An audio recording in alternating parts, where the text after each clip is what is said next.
Hey everyone, this is just a quick video to check in and see how you're all doing, see how you're feeling about the class, about the semester, about the workload, and what you're interested in, what you'd like more help in, what you're bored with, that kind of thing. So we are in week 7 talking about perfectly competitive markets and markets in perfect competition, how they profit maximize, that kind of thing.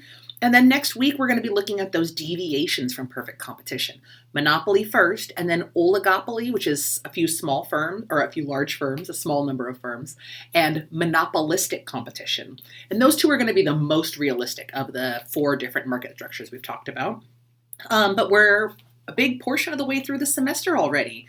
So I just wanted to check in with you and give you this opportunity to let me know how you're doing. Let me know what questions you'd like. What would you like more of? What would you like less of? What do you find helpful? What is not helpful?